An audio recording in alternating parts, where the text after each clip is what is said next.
one wife. You understand? You made your face like, oh shit. You said one wife. Not really. Huh? Not really one wife. Oh, well, that's what repentance is about. Nah, not really one wife. They didn't have multiple wives in that Bible? They have multiple wives in the Old Testament. Now, in the New Testament... I'm asking you a question. Go ahead. The question I'm having with you... That's right, go ahead. You want to talk about the Old Testament is done away with? No. But you saying the Old Testament, it was fine, but not in the New Testament. Right, because... So you're trying to tell me we got a bipolar God, 1 minute it's straight, 1 minute it ain't? No, I'm going to show you what happened. No, that's a real question. That's a real question. I ain't going to hold you. Now, when you read the book of Matthew, it tells about how when Christ came on the earth, we're supposed to obey what he said. Right. Give me that here, he tell you to have one wife. I'm going to tell you. But I just want to show you that Christ, when he came on the earth, we were to obey what he said. Not what the laws of Moses said in terms of marriage, But they all came down and said that. I'm going to show you. They came to spread the same message though, to all of them. And it's important to know that it's because Christ, Moses, and Elijah were there. And Christ, and they made a distinction between who we're supposed to listen to. Because in the laws of Moses, yes, it did say we could have multiple wives. But when Christ came on the scene, he changed that. Why? I'm asking you a question. This is go ahead. Question that I got for you. Go ahead. You say he changed it, right? Yes, sir. Now, in reality it's probably like 10 to 1. 10 women to 1 guy. Right. So if everybody get married to one woman, what's we gonna do with the other? If everybody in the world just got married and had one woman, what the other sisters gonna do? It don't make sense for that logic to be real, because at the end of the day, if one guy is possibility of having multiple wives, that means he can provide for that family, he can provide for that family, and he can raise them children, and everybody can be good. But if you're saying that we only can have one wife and the numbers is outdone, God don't make no mistakes. He ain't gonna pit 10 women against 10 guys if that woman can't get her pleas on too, because we are here to what? Procreate, right? Right, we here to procreate. So what they gonna do? Right, I'm gonna show you. Let me answer my brother's question. Let me answer Brother Umar's question first. Watch this first. Matthew chapter 17 and verse 5. While he yet spake, behold, a bright cloud overshadowed them. Now who's the them? Who's the them that they saw? And answer Peter, verse 4, and answer Peter, and say unto Jesus, Lord, it is good for us to be here. If thou wilt let us make here 3 tabernacles, right? One for thee, and one for Moses, and one for Elias. So Elias represents the prophets, Moses represents the laws, and you got Christ in the middle of them. Now there's a point. The reason why I want to go to this point is because Christ changed what they did.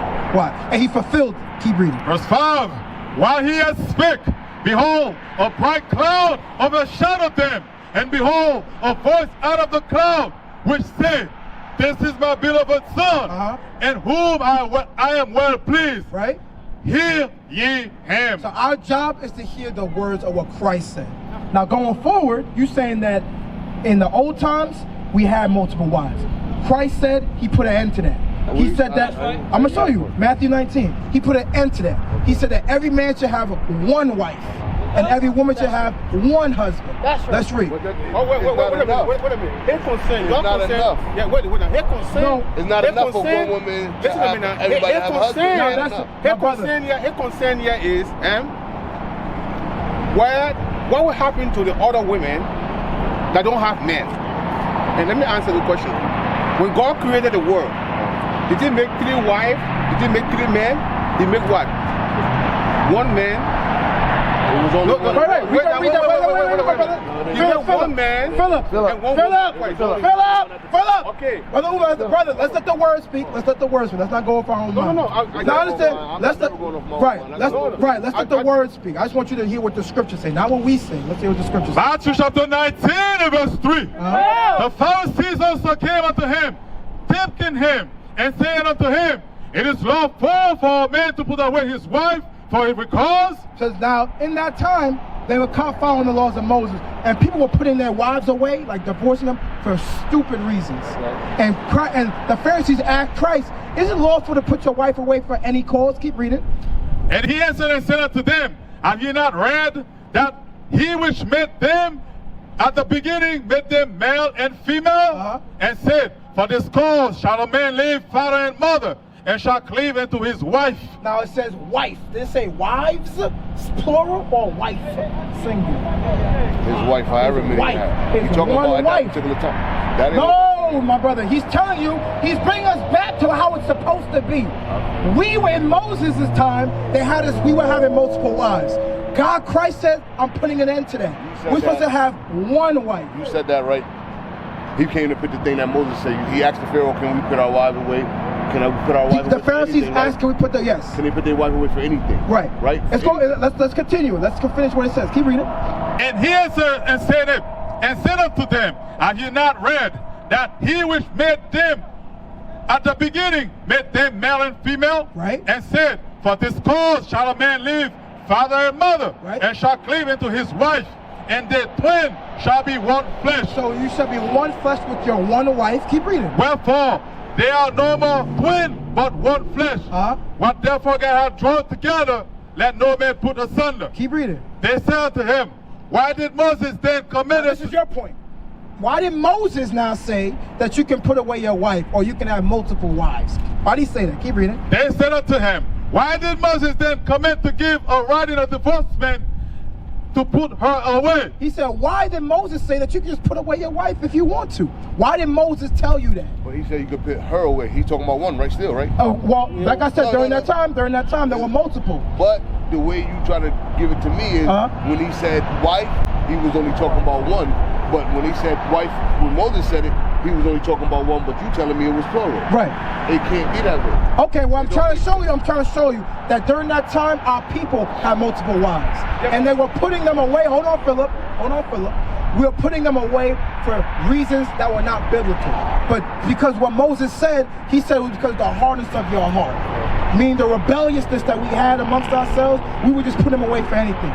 Christ said in the beginning it was not like that. Right. You understand? So Christ was showing you that the way that we were doing things was not how he intended it to be. Let me tell you one thing. Yeah, brother. You're doing a good job, right? The reason why I say you're doing a good job speaking, because I'm listening to you, and by me listening to you, and the way you talking, you know, a lot of times y'all be like kind of yelling at people. So the people don't really want to hear it. Right. So when I was walking by, I was almost in confrontation mode. Really. Right. Not really. No, that's really how it be. I've heard that many times. But you're doing a better job than most. But I'm still listening. Go ahead. Okay.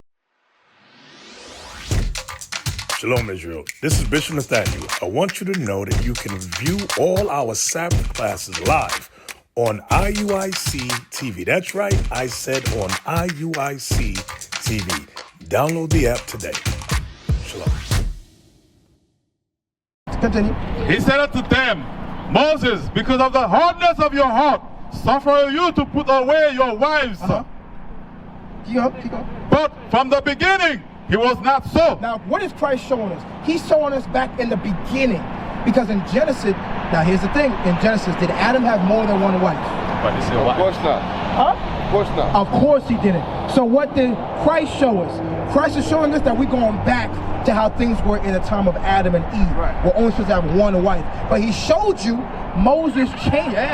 Moses changed it because of the rebelliousness of the Israelites. Right. Christ is showing you now I'm on the earth. I'm letting you know you are to have one wife in the new covenant. Right. You understand? So the new covenant, Christ came and changed what Moses did. Now let's keep reading. He said unto them, Moses, because of the hardness of your heart, suffering you to put away your wives. Wives, plural. But from the beginning. But from the beginning, Adam and Eve's time. It was not so. Now think about this. In Adam and Eve's times, what did Eve do to Adam? What you mean? Disobeyed him? What you do? She disobeyed him. Disobeyed Adam. Was Adam allowed to put Eve away and find another woman? How can he? It was only her. No. Let's go to. No, it wasn't. Let's go to. There's more than one. So when God created Adam, and then He created Eve, was there more women? There was around? more. I'm gonna show you. Go to first. I'm asking because I thought there was one. I've heard when I grew up. I heard the same thing. I'm asking a question on that. No, I'm gonna show you. I'm gonna go to the part that there was more than one people at that time. No, it was more than one when he got cast out. But it Whoa, I'm going to show you that he made more than one person. 26. Genesis chapter 1 verse 26. And God said, let us make man in our image. So God said, let us make man in our image. Keep reading. After our likeness. Right. And let them have dominion over the fish. And let them have dominion over the earth. That means more than one. Meaning? More than one. No. You know when they say men, in a lot of the old scriptures, they talking about men and women. They not just... No, I'm going to show you that's not the case here. Keep reading. And let them have dominion over the fish of the sea. And let them have dominion over the fish. Keep reading. And over the fowl of the air. Right. And over the cattle. And over all the earth. Right. And all of every creeping thing that creepeth upon the earth. Right. So God created men in his own image. He created man in his own image. Keep reading. Watch this, the point. And the image of God created him. Singular, that's the main Adam. Keep reading. Male and female created them. And he made everyone else after that. You After understand? what? So after he made the Alpha Adam, is what we call him, the main Adam, the chosen Adam, he made other Adams. And that's where it says, made male and female them. Can I ask you a question? Go ahead. The question I'm asking is, Yes, sir. He made male and female them. I'm asking a question, I don't know. Brother, we the here question to that I'm talk, asking man. is when he said he made men dominion over this, that, and the third. Right. He wasn't talking about the lineage that Adam was going to have with his wife. He talked about, at that point... You understand what I'm saying? It's a kind of, we're going to make Adam and Eve, but we're going to make men, because they made men and women out of their loins. Right. Can that be a possibility? That's what they were talking about? Not men made men right then and there? No, because I'm telling Adam was the first man created. he was the first man created. And Eve was the Go first ahead. woman created. Right. I'm gonna show you that. No, I know what No. you said. Like I said, God made a woman for Adam from his rib. But before what I read before, it said male and female made he them. So there were others. No. Male and female, he made them. Let's read that real quick. Genesis chapter 5 and verse 1. This is the book of the generations of Adam. Generations of Adam. That means more than one. And the day that God created men. Right. And the likeness of God made he him. Right. Male and female created he them. Created he them. More than one. And it didn't say Adam. It said God did that. Let's read it. What is a nation? Nation is family. Nation is community. Nation is men leading by example. Nation is women's support. Nation is children with role models.